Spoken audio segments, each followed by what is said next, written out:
కంటే మీ అందరికీ ఎక్కువగా తెలుసు. నిన్న జగన్మోహన్ రెడ్డి ప్రెస్ మీట్ ఒక అందుకు మంచిదే. ఎందుకు మంచిది అంటున్నానంటే, ప్రతి 5-10 సంవత్సరాలకి కొత్త జనరేషన్ వస్తుంది, యువకులందరూ కూడా వస్తున్నారు. కొంతమందికే జగన్మోహన్ రెడ్డి యొక్క క్రూరత్వం తెలుసు, రాజశేఖర్ రెడ్డి చేసిన అరాచకాలు తెలుసు, వాళ్ళ చేసినటువంటి తాత చేసినటువంటి దమనకాండ చాలా మందికి తెలియదు. ఈరోజు ఆయన మాట్లాడి దాని మీద తెచ్చికి తీసుకురావడం ఒక శుభ పరిణామం. ఈ సందర్భంగా చర్చ వస్తే వాళ్ళ కుటుంబ నేపథ్యం ఏంటి, వాళ్ళ కుటుంబం ఏ విధంగా పులివెందుల్లో కానీ కడపలో కానీ ఈ రాష్ట్రంలో కానీ ఏ విధంగా దమనకాండ చేశారో ఒక్కసారి ఫ్రెష్గా మనం చెప్పుకోవడానికి ఒక అవకాశం వచ్చిందని చెప్పి తెలియజేస్తున్నాను. రాజారెడ్డిని చంపేశారు, చంపిన వాళ్ళని నేను ఏమీ చేయలేదు, ఇదే బెస్ట్ ఎగ్జాంపుల్, నేను మంచివాడినని చెప్పానని మాట్లాడాడు. వెంటనే బాధితుడు పార్థసారథి రెడ్డి ఒక సమావేశం పెట్టాడు. జగన్మోహన్ రెడ్డి గారు, ఆ రోజు మీ తాత మీ తండ్రి గారు మీ తాత హత్యలో ఉన్నటువంటి వాళ్ళని ఎవరిని మిగల్చలేదు, అందరినీ వేసేశారు, ఆస్తులు ధ్వంసం చేశారు, బుల్డోజర్లు పెట్టి ఇళ్ళన్నీ కూడా కూల్చేశారు. మిగిలింది ఒక పార్థసారథి రెడ్డి, అది కూడా కర్ర పెట్టుకొని ఊత పెట్టుకొని నడుస్తున్నాడు. అది తెలిసి మాట్లాడావా తెలియక మాట్లాడావా నాకు అర్థం కాదు. మొత్తం ఆ రోజు జరిగిన పరిణామాల్లో ఇన్వాల్వ్ అయిన ప్రతి ఒక్కరిని ఆ రోజు నువ్వు హతమార్చిన విషయం ఈ సందర్భంగా గుర్తు చేస్తున్నాను.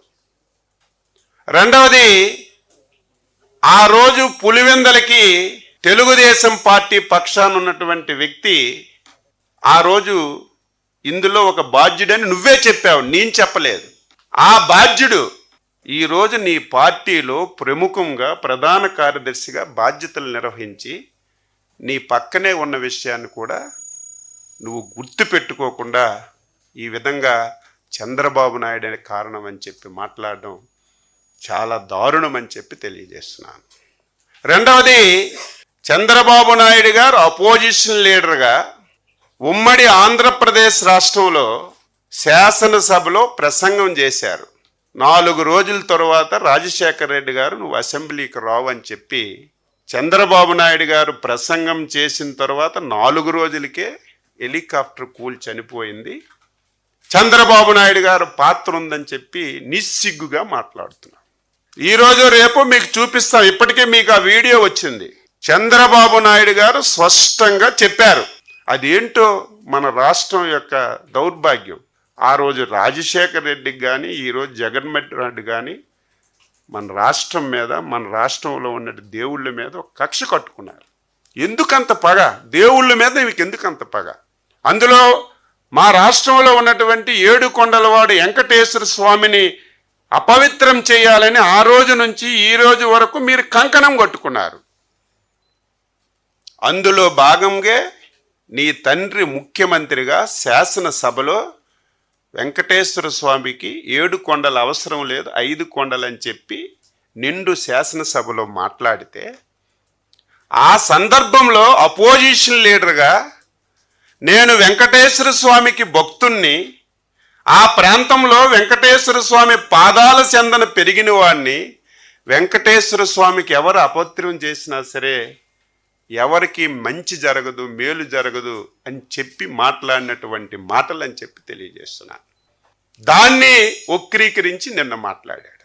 ఇంతెందుకు, రాజశేఖర్ రెడ్డి చావుని ఒక నెల రోజుల ముందే నేను ఇదే ప్లేస్లో పాత్రికేయుల సమావేశంలో చెప్పాను.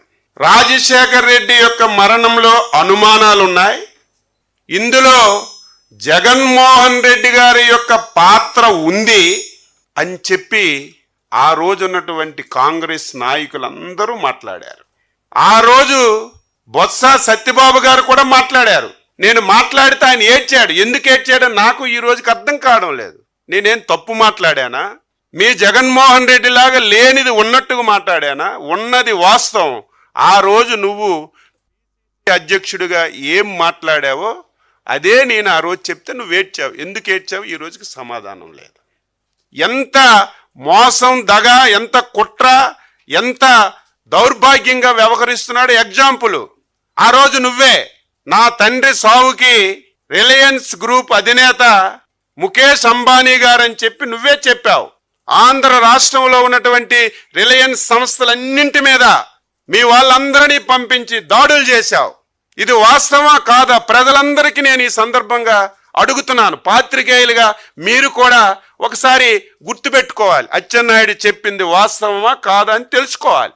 నువ్వే రిలయన్స్ వాళ్ళ పాత్ర ఉందని చెప్పి దాడులు చేయించి నానా యాతన చేయించి నువ్వు అధికారంలోకి వచ్చిన తర్వాత రిలయన్స్ వాళ్ళని మంచిగా చేసుకొని వాళ్ళు చెప్పిన వాళ్ళకి రాజ్యసభ సీట్ ఇచ్చావా లేదని చెప్పి నేను అడుగుతున్నాను.